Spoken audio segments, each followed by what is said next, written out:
Hi అండి, అందరు ఎలా ఉన్నారు? నేను చాలా బాగున్నానండి. ఇదైతే ఎస్టర్డే వీడియో అండి. ఎస్టర్డే బక్రీద్ కదా, సో అందుకని నేను ఇంట్లో చికెన్ బిర్యానీ, అలానే రైతా, ఇంకా మా జోయా కోసం మా జోయా వచ్చేసి బిర్యానీలో ఉండే చికెన్ తినదనమాట. అందుకని తన కోసం కొంచెం చికెన్ పీసెస్ నేను పక్కన తీసుకొని తన కోసం చికెన్ పకోడా చేశానమాట. జోయా హాయ్ చెప్తుంది ఇక్కడ. సో ఇంకా మా నయాన్ వచ్చేసి ఆ టయానికి నిద్రపోయాడండి. నాకు అప్పటికే లేట్ అయిపోయింది నేను వంట చేసేసరికి.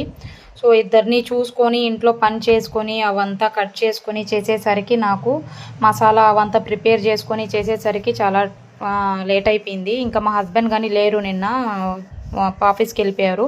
తను ఉండుంటే కొంచెం హెల్ప్ చేసి ఉంటారు నాకు. సో అందుకని లేట్ అయిపోయింది. మా నయాన్ నిద్రపోయాడండి. ఇంకా తను లేచిన తర్వాత నేను ఇంకా పెట్టాను. సో ఇదే అండి నిన్నటి వీడియో అయితే. బిర్యానీ, రైతా, అలానే చికెన్ పకోడా. ఇంకా మా చికెన్ పకోడా మా హస్బెండ్కి పెడుతుంటే వద్దు పాపకే పెట్టు అని చెప్పి చెప్తున్నారు. సో వేడివేడిగా బిర్యానీ అయితే నేనైతే సర్వ్ చేసి పెడుతున్నాను ఇక్కడ వెళ్ళాను. ఇదే అండి నిన్నటి వీడియో అయితే. నా బక్రీద్ స్పెషల్స్ బిర్యానీ, రైతా, చికెన్ పకోడా. అంతే అండి. మీ ఇంట్లో బక్రీద్ ఎలా సెలబ్రేట్ చేసుకున్నారో నాతో షేర్ చేసుకోండి.